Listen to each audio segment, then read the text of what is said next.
Good morning. Thank you all for being here. I'm Joseph Kearney, and it's a great privilege for me as Dean of Marquette University Law School to welcome all of you to our Lubar Center.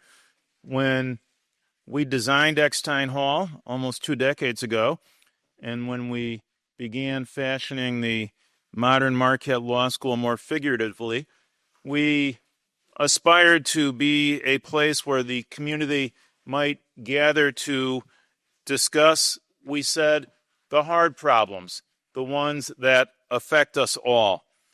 And I believe that in the ensuing years, we have made some contributions, as reflected in the Milwaukee Journal Sentinels characterizing us as Milwaukee's public square, and in our creating in 2017 the Lubar Center for Public Policy Research and Civic Education. An important part of our efforts has been to welcome and fashion partnerships with other organizations with a stake in our community. Today's topic, Fairness on Trial, Exploring the Power of Diverse Juries, is consistent with, even part of, these long-standing themes or efforts. American juries are often less diverse, racially, economically, and otherwise, than the communities from which they are picked.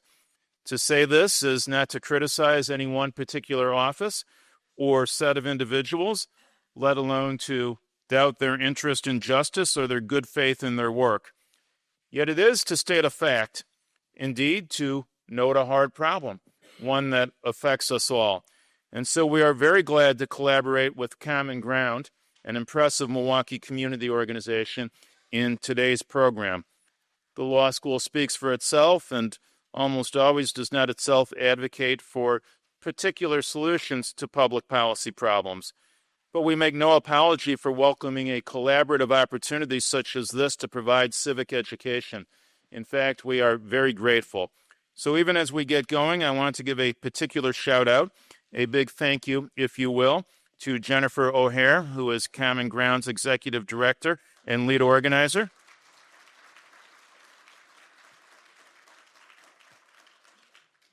She approached us with the suggestion to collaborate on this program.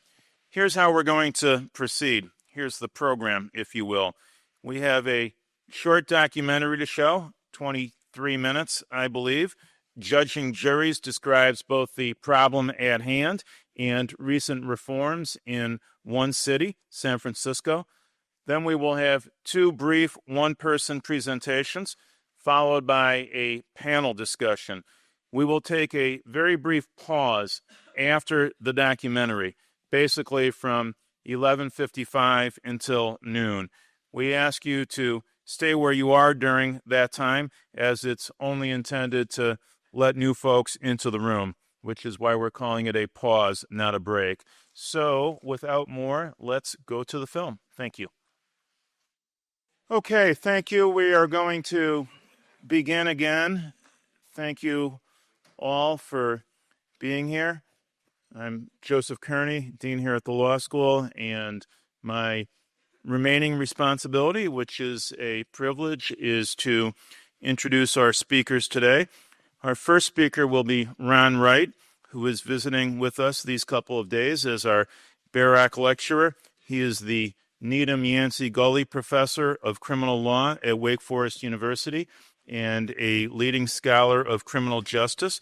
Professor Wright will share, quite briefly, some highlights of his own research on jury diversity.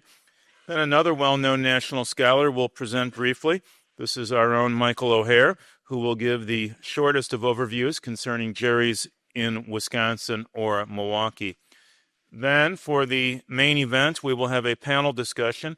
Derek Mosley, formerly a longtime judge of the municipal court here in Milwaukee, and for these past several years, director of our Lubar Center for Public Policy Research and Civic Education, will moderate the discussion. Joining him, taking up the topic, will be 4 individuals.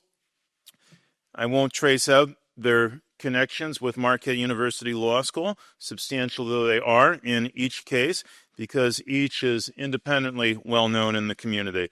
They are Wisconsin Supreme Court Justice Rebecca Dallett, Milwaukee County Circuit Court Judge Milton Childs, who is also a leader of Common Ground, Milwaukee County District Attorney Ken Lovern, and Deja Vishny, a criminal defense attorney and counselor based here in Milwaukee and with a national reach. Welcome or welcome back in each instance to Justice Dallett, Judge Childs, Mr. Lovern, and Ms. Vishny. Thank you to each of you, and thank you truly to all of you for being here. Without more, I will stand down in favor of our first speaker, Professor Wright.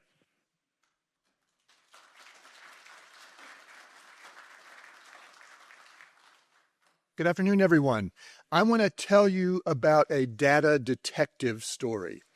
So if you wanted to find out how juries are selected, you could sit in the courtroom and it's a public proceeding and you can watch the jury being selected and you can figure it out. What's hard is if you want to know about patterns, if you want to know not just what's happening in one case, but what happens across all cases in a place, or what happens across all places or all cases in the entire state. And there is no report for that, at least not that I've ever been able to find.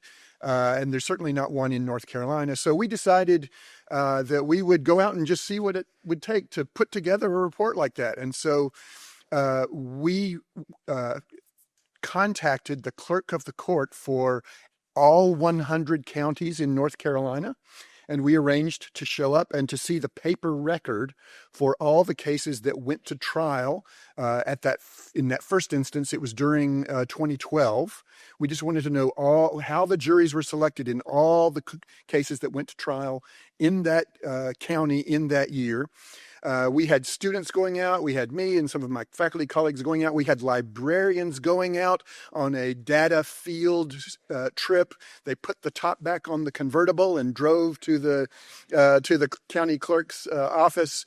And once you get there, obviously you can't know the reasons why any given juror was removed. All you got is a piece of paper that says this person was removed from this jury either by the judge for cause, or by the prosecutor on a peremptory, or by the defense on a peremptory. And so we just compiled those numbers. And this is the first slide about what we found. So you see the NCA up there at the top. That's North Carolina Database A. That was the 2012 database where we just hit the road and we went to all 100 counties around North Carolina. Database B is a follow-up from 2016 through 2019 in a smaller group of counties that were urban. And then Louisiana is a set of parishes in Louisiana where some journalists in Louisiana followed our routine from North Carolina and gathered the same information for those parishes in Louisiana. And then Mississippi on the bottom is, again, some journalists who looked into the patterns of jury selection in a particular prosecutorial district in Mississippi. I want to focus, though, up on the top, which is the North Carolina statewide database. And what you can see there is that the judicial removals are pretty close to being the same for various racial groups, not entirely the same. So if you are, if the judge encounters 100, let's say, black male prospective jurors in the jury box, then the judge on average is removing, 14.9% of that jury pool for cause. Among the black females who were available for jury service and the judge had to evaluate that, then 12.6 were removed. And you see 10.1 for white males and 10.8 for white females. Once we get to the prosecutor removals and the defense removals, the differences become more noticeable. So this is in North Carolina. If you are a black male, then the prosecutor is removing 23.6% of that prospective pool from jury duty. And for black females, it drops down a significant amount to 18.5%. And then for white males, 11.1, and for white females, 8.3. And then the flip side happens on the defense side. In North Carolina, the defense attorneys come up last. They only get to operate on the pool of people that are left over after the judge has removed for cause and after the prosecutor has removed on a peremptory basis. But based on that more limited pool, then the defense removals happen much more often with white jurors. And so you see 22.2 and 22.2 2.1% for the white jurors, and a much lower removal rate for the African American jurors who were available to them to evaluate. What this means in terms of who actually is sitting on the jury by the time all the dust settles. If you start in that first column with population, we can see in North Carolina what the population of the county is. So in theory, who would be serving on the jury would represent the same kind of pattern as you see in the population in the county. But as you see over time, once you go from population to the initial veneer, or as we say in North Carolina, the veneer. So in the initial veneer in North Carolina bumps down to these numbers here. So you see that the black males are representing 8.4% of the veneer, whereas they are 10.8% of the population in the county. Again, we don't get at reasons here. We're just noticing the attrition as it happens along the way. And then by the time you get from the initial group of jurors who show up at the courthouse to the time when they are actually retained as jurors, then the black male representation on the jury is down to 7.6%. And so that column that says in-court change is what happens between to that pool who actually showed up from start to finish. And then the total change is what happens from the moment they're in the population generally in the county to their representation on the jury. So you see the differential numbers there, and I won't go through all the specifics. I'll just say that the biggest change is actually in that first column. It's the slippage between who's in the county, who's living in the county, who are residents, and who's actually showing up for the jury duty. That's where the biggest gaps are in the representation that we saw in these databases. And the same was true for our other three databases, the follow-up in North Carolina and Mississippi and Louisiana. And with that, I will stop.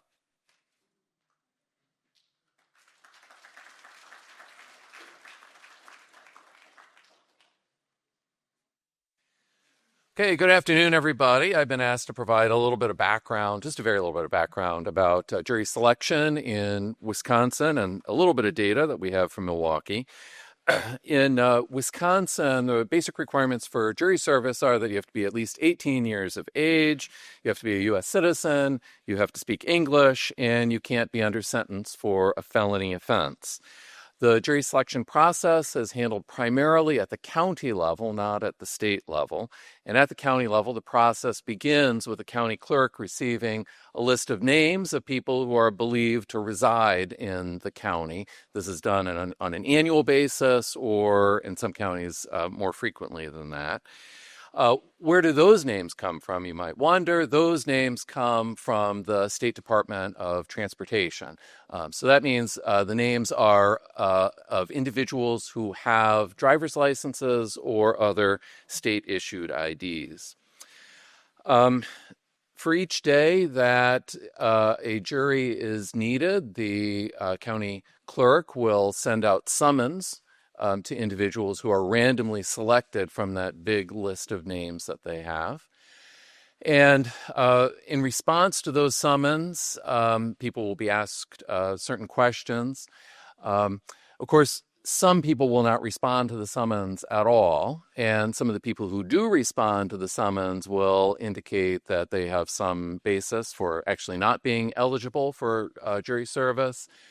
Still others will request a deferral of jury service.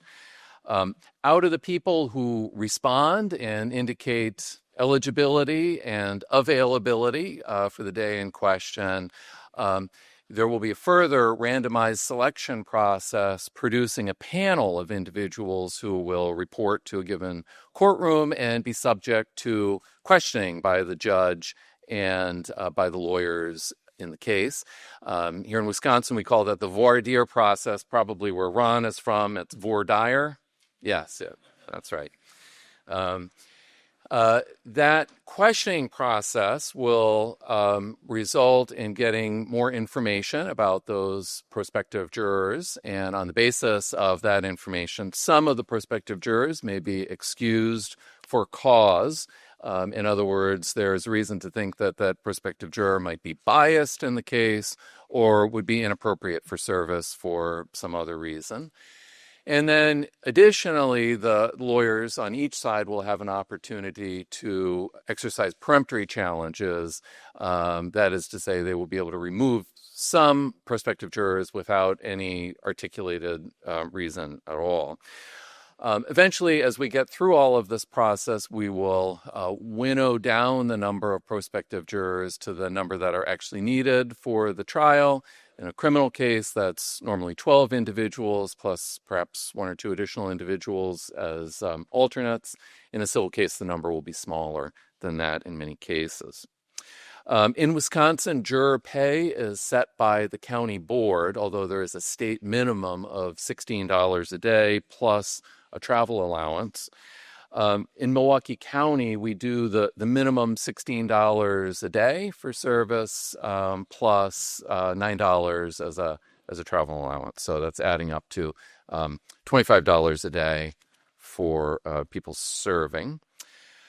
As Professor Wright has indicated, we don't have all of the data that we might like to have in order to understand how diverse our juries are and how representative they are and what happens at each stage of the process that might detract from juror diversity. I do have just a little bit of data from Milwaukee County to share. So the first slide, you can see the graph on the left is giving you county demographics of the adult population in Milwaukee from Census Bureau figures. And you can see Milwaukee County, as probably everybody in the room is well aware, is a diverse county. The white share of the population is just a little bit over 50%. And you can also see the very significant populations of African Americans and Hispanic individuals and people in the Asian and Pacific Islander categories. The graph on the right depicts the breakdown of individuals who are from that Department of Transportation list of people with driver's licenses and state-issued IDs. So this is really the very first cut of the jury selection process, the names that are supplied to the county, again, with that Department of Transportation data. And you can see at this level of the process, there's still quite a bit of diversity to the pool of potential jurors. And in fact, the white share of this group is actually just a little below 50%, and we have a substantial representation from our other demographic groups. Okay, so this suggests that if at the end of the day we're seeing a lot of juries in Milwaukee County that are not diverse, that the problems may lie more in other stages of the jury selection process and less at this very initial stage of collecting a raw set of residents of the county. And then just one more slide here highlighting some other aspects of the process that might be diminishing the representativeness of Milwaukee jurors. The first graph on the left is showing the non-response rate in Milwaukee County to the summons that is sent out for jury service. You can see that the white non-response rate is much lower than the non-response rate for the other demographic groups. And in particular, you might note that the Black or African American non-response rate is 44%. Then the graph on the right depicts the disqualification rate. So this reflects people who return the questionnaire that's part of the summons and indicate some reason that would make them ineligible for jury service. For instance, if they cannot speak the English language or they're non-citizens or something like that. The black and white disqualification rates are actually quite low, but the disqualification rates are quite a bit higher for the Hispanic and Asian and Pacific Islander groups. It is possible that some of that may be driven by language difficulties. Unfortunately, we don't have any further data on this to break down what the causes of disqualification are.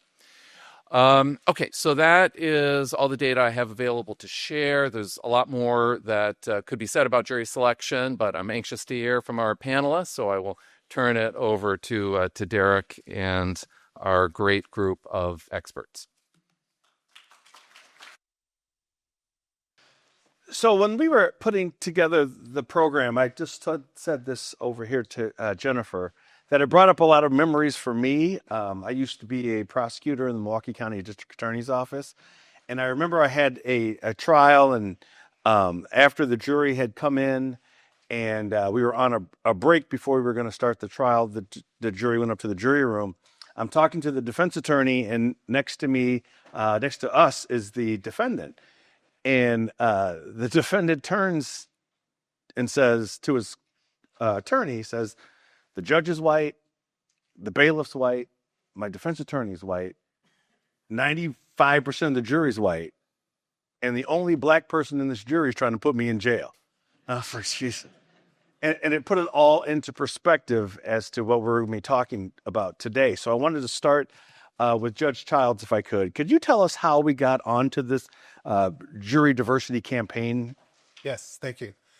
So early last year, myself as well as Judge John Richards, we had a conversation after we have our jury trial weeks. And we compared our jury, the makeup of the jury. And with both of us, we talked about the last couple of juries we had between 0 people of color on the jury up to 6 or 7. And this is the initial panel. And then once you have the panel come in, it may be dwindled down even less. So we definitely had a big concern regarding that. And we figured out what can we do? We needed to do something. So both of us, we're members of churches as members of Common Ground, which is a grassroots organization that do great work. So we talked to them as far as helping us determine the issue and then coming up with solutions. So the issue is this, that in Milwaukee County, most of the defendants are people of color. And when they decide to have a jury trial, most times they do not have a jury that's a representation of Milwaukee County. So therefore, many times they don't get this jury of their peers.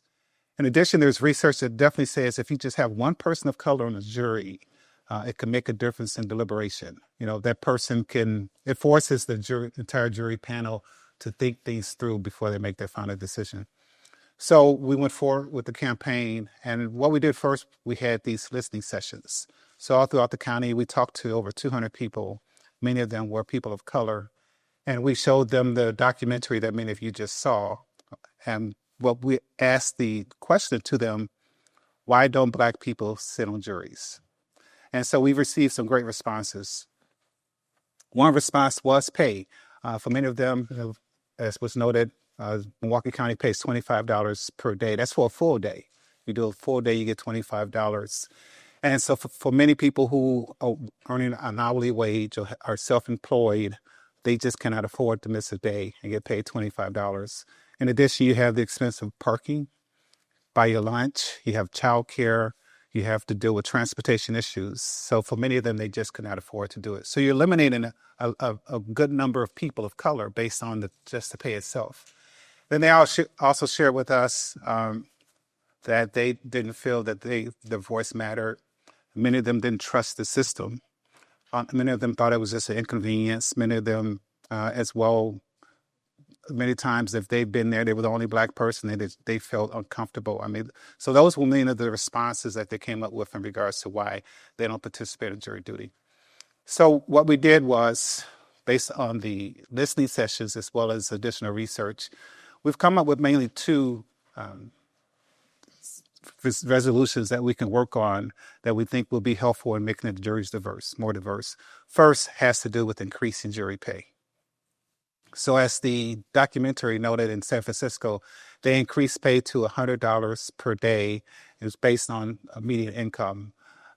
But what it did was, and we can get the information to you, this was in March of 2022. They've done some reviews, and they have noted that there has been an increase in participation of diversity. So that's a great thing. And also what they did the first year, it was done with private funds. And then after that, you have to find some money through the legislation. So that's something that we are considering, and we're kind of looking at that as well. So that's the first solution. The second solution is what we call jury rebrand. And what that means is we just need to re-educate people on the importance of serving on juries, to tell them the power that they actually have when they sit on the jury. I remember one gentleman in one of the sessions, he was a black male. He noted that he had thrown away 3 prior jury summons that he had. And after listening to the session and watching the film, he said, "I'll never throw away another summons." And we always laugh. At this point, he probably won't get another summons. All right? But at least he had the change in mind. And I think that's the education part that we need to do definitely in regards to that. So part of what we've done as well, we had the listening sessions. We've also talked to a lot of people regarding the research. Nationally, we did talk to those individuals from the San Francisco project. And that's when they shared with us as far as the successes and some of the challenges that they've had.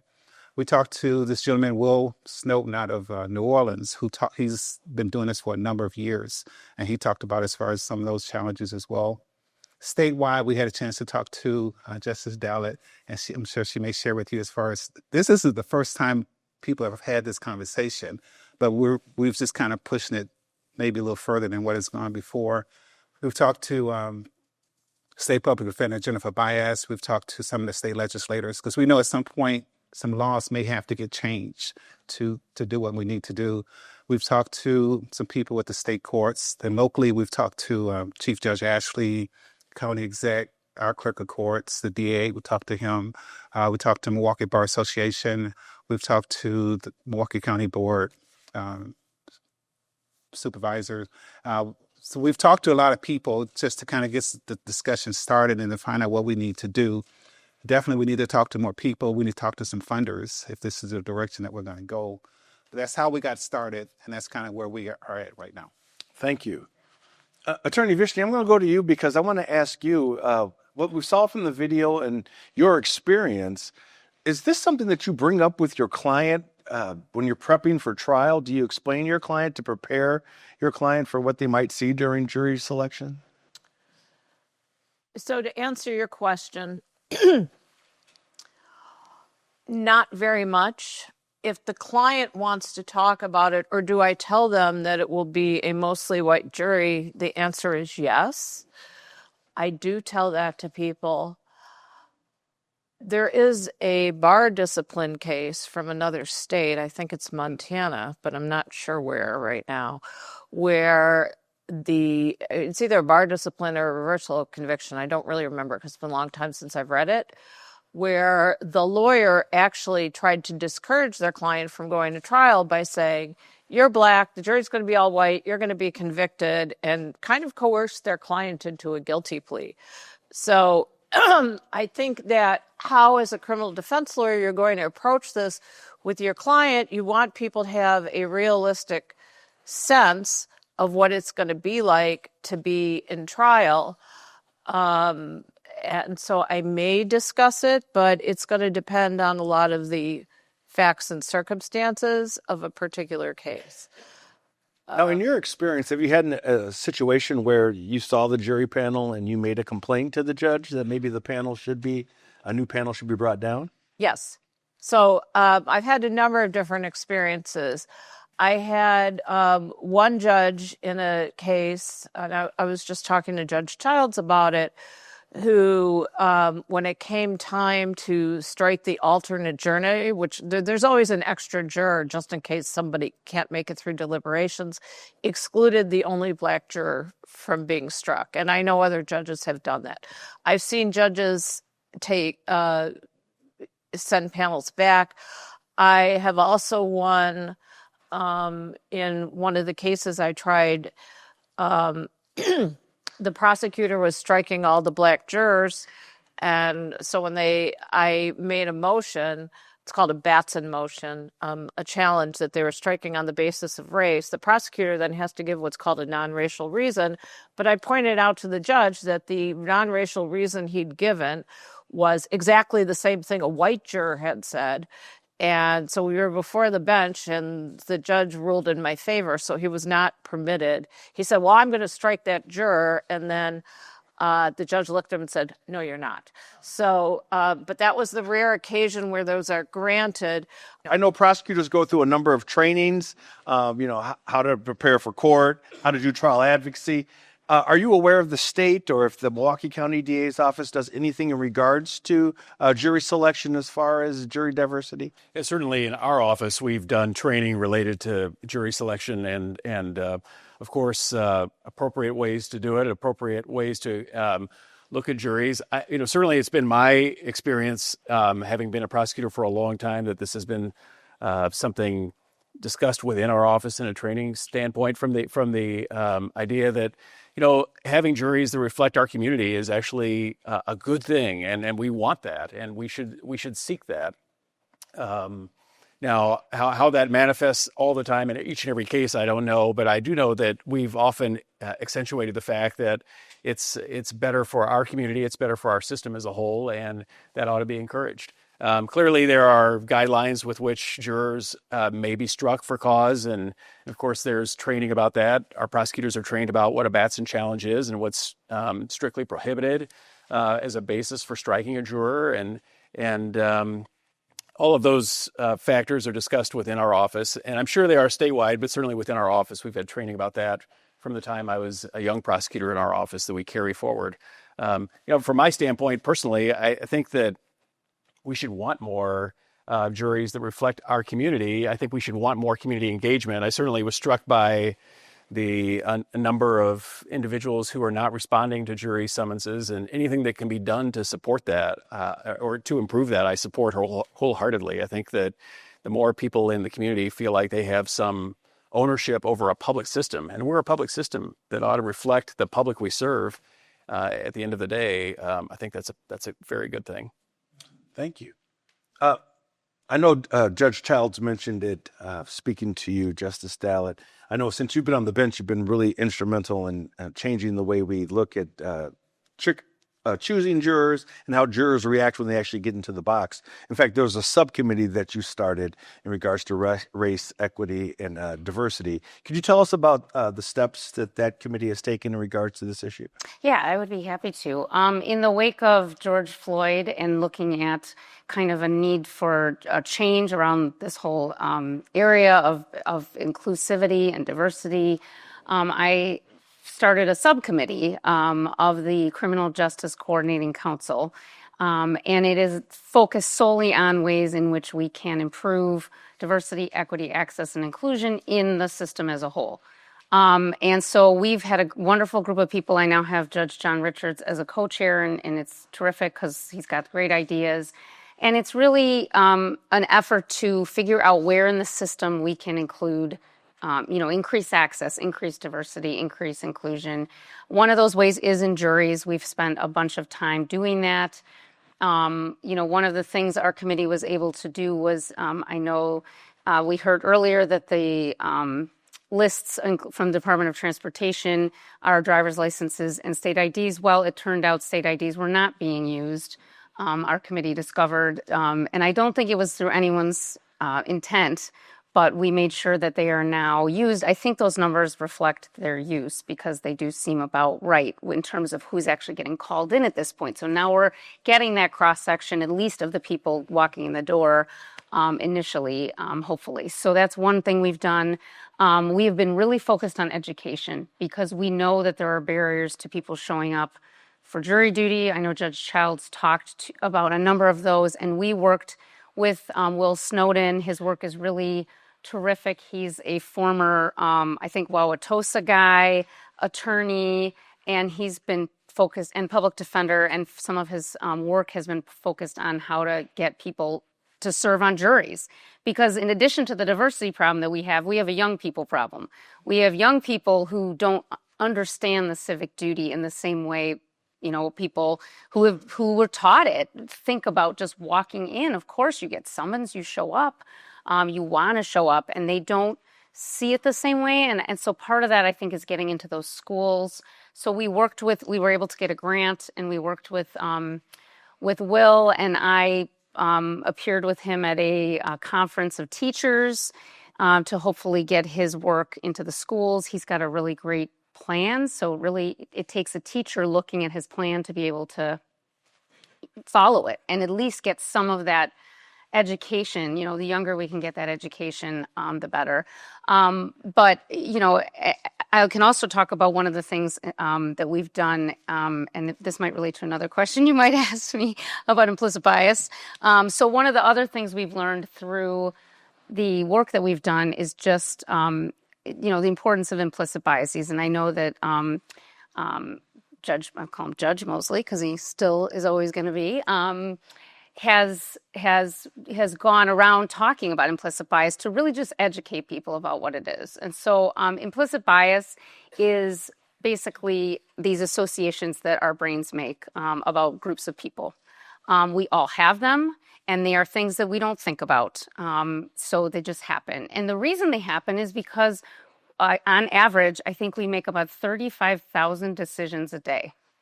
So think about that. Your brain is making all these decisions in a day. And so we take mental shortcuts. We're not doing anything intentionally, but we are wired to be able to walk throughout the world making 35,000 decisions a day. And so we take patterns, and our brains just take this information in and make these associations. But implicit biases, we all have them, and we need to be aware of them. And so some of the work that we've done is really to try to help judges and juries understand their implicit biases so that they can be aware of them, and especially because they're making really important decisions. So one of the things our committee has also done is we have revamped the jury instructions, both in the civil and the criminal jury instructions. The introductory instructions now include language to juries to talk about this, their implicit biases, to really help them to understand what those are. This isn't something that was in the instruction before.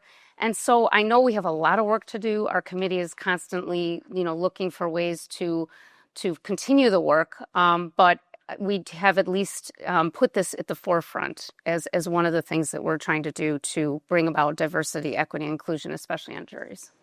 So thank you. So let's talk about what can we do to increase the number of people of color who show up for jury duty and then also get picked. Is there anything more we can do? Are we using the right source list? This is for anybody on the panel.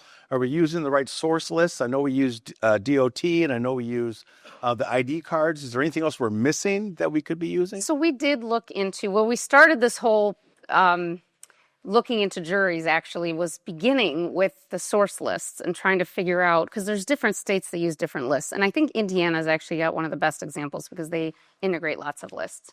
And so we started out trying to figure out how to use different lists, spend a lot of time around that, and really came to the conclusion we can't even study that because it's legislative. We can't get the data to even study whether the increased list would help, essentially. So that's a legislative fix.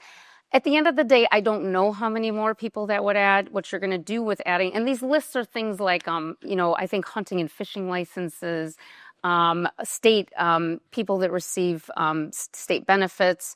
There are other ways of capturing information about who you're actually bringing in.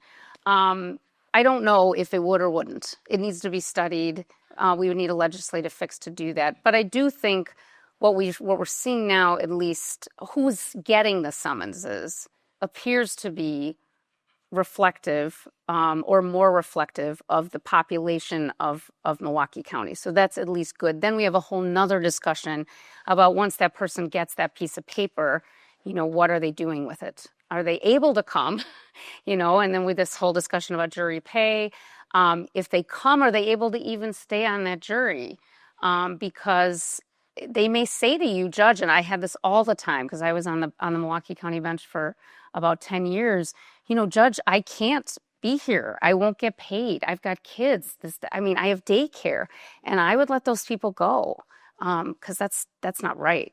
But we have that issue that I think is right now really our biggest issue is how do we get people to want to serve, want to show up, yes, but also able to serve financially and otherwise, and feel like their voices are going to be heard, feel like they're making that contribution, and understand the importance of having a diverse jury because it really is important to the entire community that that we have that not just to a defendant in a criminal trial. Attorney Fishner, you were starting to make some comments in regards to a way we can make the pools more diverse. Well, I don't really have a lot to add about how to make the pools more diverse compared to what Justice Dallet has said. I've thought about things like utility bills, but I think she's much more knowledgeable about that than I am. What I wanted to comment on is once they're in the jury room for the jury selection process, what do I think can change to help make it more diverse? So I appreciate that the district attorney's office is doing a lot of training or has done training on that issue. I met with the public defenders in Milwaukee County, and I've also tried several cases in other counties besides Milwaukee, where it's even more of a problem. But one of the things that I think could be done is a very common prosecutor question in the voir dire process is, has anybody ever had a negative experience with a police officer or somebody in law enforcement? And that's a very legitimate question for jury selection. But I think it's a legitimate preliminary question because we know that answer is going to be yes, much more in particular for Black jurors than it's going to be for the white jurors, just because of the number of stops and the racial profiling. I mean, after all, we've had the Milwaukee Police Department on a consent decree, so on and so forth. So, and many times it just stops there, and then the judge will remove the person for cause because, the prosecutor strikes them and the defense lawyer might make an objection and the prosecutor says this is a non-racial reason, which is the law. But what could happen is people could be changed to then ask the next question, which is, how will without telling us your negative experience, how will your negative experience impact you, if at all, in being a juror? Because a lot of those people are going to say no. A lot of those people are going to say, no, it's not going to have any impact on me at all. This was, something that happened to me 10 years ago, and I don't believe all police are like this. But if it's going to that next question and not allowing a peremptory strike just for the fact that somebody has a bad experience, which frankly doesn't tell you anything. It's just like when on jurors, like people say, have you ever been a victim of sexual assault, right? So I've had several friends who've been sexually assaulted, and they've been on juries and convicted people in rape trials. So just because you've been a rape victim does not mean you're going to acquit, or convict, or, I'm sorry, I said it wrong. They acquitted. But just because they've been a victim doesn't mean I should necessarily strike them as a juror. They can be a very good juror depending on the facts of my case. So I think if we take that next step, because I think that is the biggest source of striking Black jurors in Milwaukee County. That's what I understand. I met with about 20 public defenders a couple of weeks ago. So that's my suggestion for Attorney Laverne. And I would agree generally that the more information you can get from jurors and answer to questions is often better. At least it always was in my experience. I don't try very many cases now, but when I did try a lot of cases, I always felt like it was better to get ask the next question most of the time, because many times it could inform something that would display something one way or the other, meaning something much more pronounced about a person's experience that could not be overcome by even trying to set that aside, or something that would indicate that, initially it was a poor experience, but on the whole, I felt like the system treated me fairly, or something like that. So anytime we can get more information, I favor that. I think that's a good approach. I think the only, and I'm not, I'll certainly take that back to my staff when we talk about this issue in particular after today. I do know one of the things, though, that is a practical consideration in jury selection, and I think it's still the case, is that generally we confine our jury selection process in voir dire to the questions we ask to just a few minutes on each side. I think that's a problem. That's a practical reality of trials in our county. So we don't, there may be a few judges that allow for robust question and answer of jurors, but for the most part, it's fairly limited in time. So I do know from a practical experience, too, that we are asking questions and we're trying to touch base on some topics, and it's probably not as thorough as it should be. Or it could be, for sure. May I say? You may, sure. So we're looking at the two steps. First is getting them in the room, and then keeping them in the room. So to get them in the room, a diverse jury, that's when, as the justice noted, we have to look into other place options. But then I think we have to do the re-education part. We have to let people know, I need you in that room. I mean, as I go speaking out within my community, one of the things I always try to talk about, even if I'm there to do something else, I'll remind them of their duty for jury duty, because we need you in the room. And as I noted earlier, it's just having one person of color on the jury panel can really make a difference. And so, I understand you may not like it. I understand, you may hate it. I mean, but most people, if you talk to after they've served, they loved it. And they can't wait to get caught again. So we just got to get them in the room first. Because once you're there, it's a great experience. You meet people, other jurors that you kind of connect with. But we got to get them in the room. And I think the education part is very important, and to get them in the room, as well as the increase in the pay. To follow up on that, to get them into the room, has anybody looked into transportation as a way of getting jurors? Some people don't have vehicles to get to the courthouse, or the bus system is inefficient for them to get there. We thought of other options. I was talking with Judge Richards earlier and talking about how Uber does free rides to the polls during election day. Is that something that, if you can show your jury summons, you can get a free ride to the courthouse for jury services? That was discussed, and that's the group that we had, Lubar. I remember years ago, they used to give bus tickets out, bus passes. The bus passes. The bus system is totally different now. They had a parking lot. And they had a parking lot. Now you have to be careful that pieces of the highway weren't falling on your car, which did happen. And who actually, the prosecutors parked there too. Right. So we were just as subject to the pieces falling down. But yeah, other ways of getting. And we have to be intentional, I think, in creating those reasons, how we're going to get them there. It does become, in my opinion, the burden of the county to get them there. Once I summons you, I want to make sure you come. And then once you get here, we'll feed you lunch as well, right? We want to make it as comfortable as we can for them to serve, because otherwise we're just pushing people out. So I want to open this up to questions from the members of the audience. So we have a microphone. If you have a question, please raise your hand, and we'll bring the microphone over so you can be heard. Can't they press the? Thank you, Hillary. They don't have that anymore because press the little thing. Hi, and thank you for all the information. I had no idea you could ignore a summons. Well, there is a penalty. Okay, that's what I was. There's definitely a penalty. It's up to, I think, Kemp's office to, or judges to, or judges, right? It. So don't think you can't, but people do. Right. People do. But being punitive isn't the best way, anyways. What'd you say? Hi, thank you. I have kind of a question comment when you were talking about getting them the source. Is it possible through the school system that all sophomores be issued a state ID card? I mean, I think there's all kinds of things we can think of. I mean, I think about this in the voting context too. There are states that I believe that you are automatically registered when you turn, 18 to vote. Wow. Like, what a concept. Why are we making it so hard? I think these are great ideas.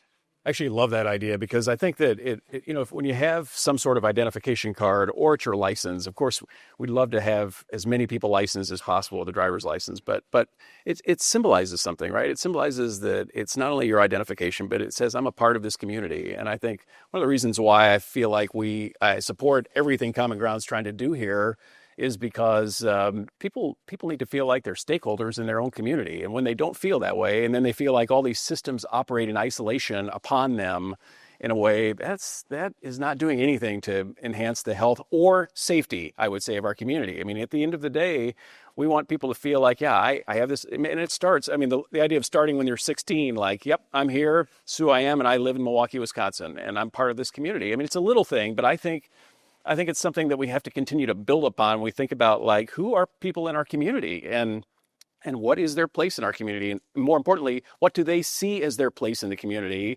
That would increase involvement in every aspect of our public life, right? In our system in particular. This is not the topic, but we have a lot of folks who don't come to testify in cases. They want to cooperate with the system, but it's some of the same sort of dynamic, I think, that we just don't have faith in a system that sort of operates over here. We don't really like it. We don't trust it. And all of these things we can do to increase community engagement with our public systems, I think, are beneficial to all of us. Several of you had mentioned the question for the preemptive strike about, have you ever had a negative experience with the police?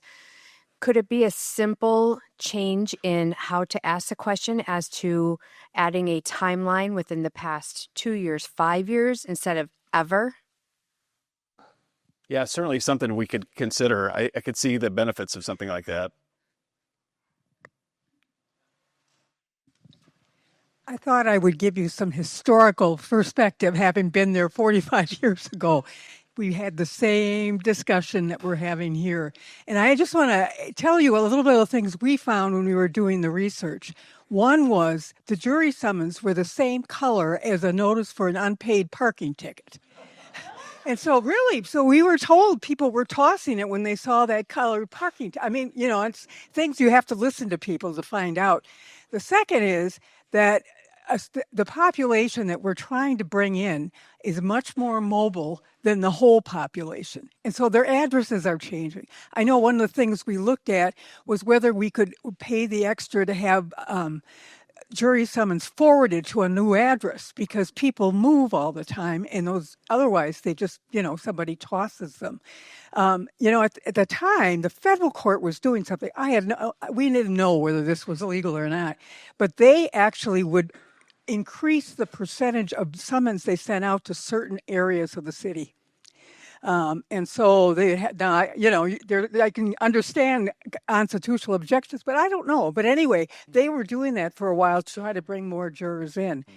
The last thing is, and I'm really pleased that we're still fighting at least to do this, is we did public service announcements. We got the media to be able to do some service announcements of people talking about jury duty and why it was important. So just hang in there. We'll get there. Yeah, on that last point, we've definitely explored that idea as a committee. Everything, unfortunately, when you asked the question before, Derek, it's money. Yeah. But we have explored the idea of having a public service now, especially from someone in the community that people listen to and trust, which is why Common Ground and Judge Childs going into communities and going into churches, going into places where people are gathering is really important too. But some of those ideas are great. I will look at the color of did you hear that at all? It's not that color anymore. Okay, good. Yeah, that's just changed. That would have been an easy fix. Yeah.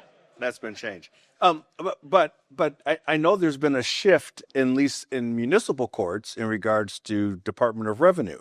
So instead of issuing warrants for people, we would just use Department of Revenue records to tax intercept. And so that information is available. Department of Revenue information is available, which may be... It's not. Usable. You can't use it? No. The statute is clear on terms of that. So it's a giant list that gets compiled, and it's actually the Director of State Courts. So it's under the Supreme Courts. We hire a Director of State Courts. They're an independent person that has a staff, but they are charged per statute with using the DOT list. And then they don't have access to those other lists, and it would take a statutory fix to be able to get it. So legislative change? A legislative change, exactly. Right. Which Please is call something your as a legislator. justice I cannot do. Yeah. Let's talk money. Two things. How do we get more employers to pay people to serve on juries? And secondly, how do we find some creative money to do a test like they did in San Francisco to prove that this works? Where's the creative money for this? And how do we talk to employers about this? I've got a creative way. Sports gambling. Why can't we use the percentage of the sports gambling revenue that comes into the state, which is a large number? Wisconsin's number 2 in the country for sports betting revenue. We learned that from Dom Ortiz from Potawatomi. Told us that the number 2 sports book in the country behind Vegas is Potawatomi. And so why can't we use a percentage of that sports betting revenue to go towards that? Let's go and talk to them. All right.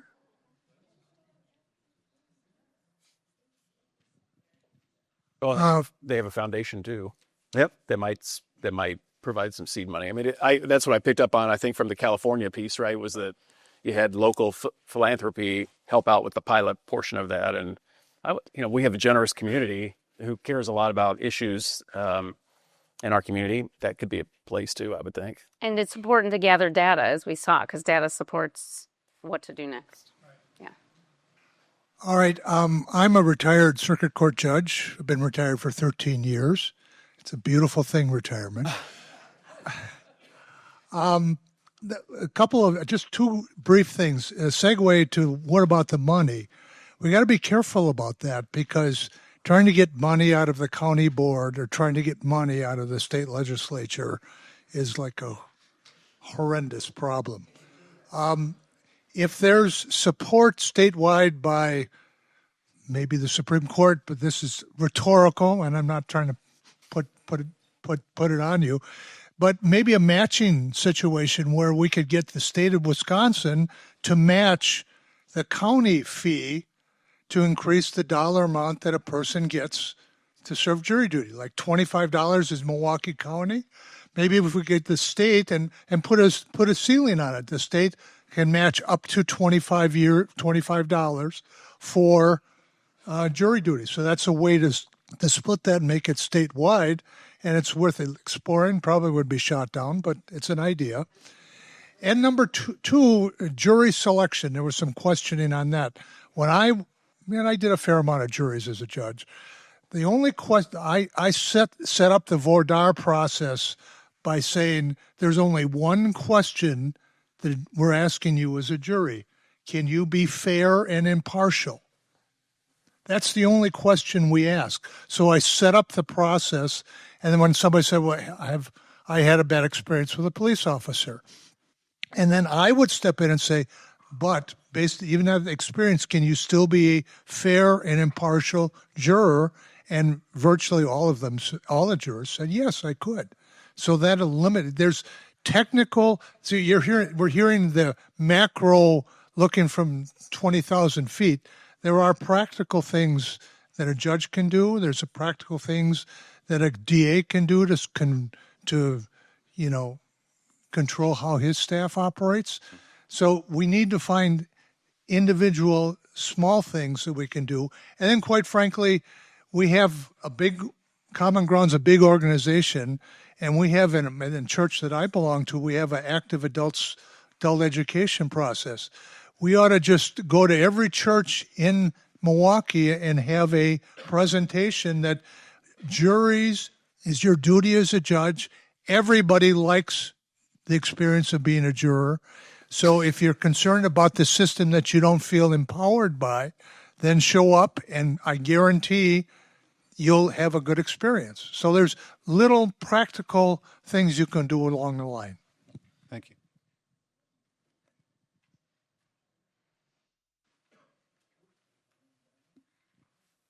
The judge just took my thunder.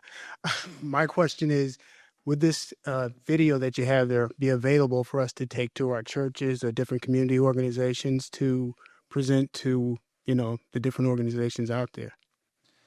Yes. So if you reach out to myself or, can I say Jennifer here at Common Ground, we'll set up a presentation. We also want to set up the feedback portion afterwards, and myself or Judge Richard. So one of us will be there definitely to walk through it and to take questions. And I think that's exactly what the judge noted. We want to get out there in the community because the education part is extremely important. So yes. Hi, I'm a realist here. I got chosen twice. One of the times I was probably able to get on one of two juries. One was a really big case, and I was hoping they wouldn't put me on that one. A young single, back in the day, young and single. Like I said, I was hoping they wouldn't put me on that case because Milwaukee is not that big. Everybody, in a young person's mind, black person's mind, everybody is somebody's kin. And to get on a certain jury and convict somebody is going to be scary for a family. So I don't know where that fits in here, but that's just my opinion. Thank you. It's honest. I'm going to take one more. Hill, please.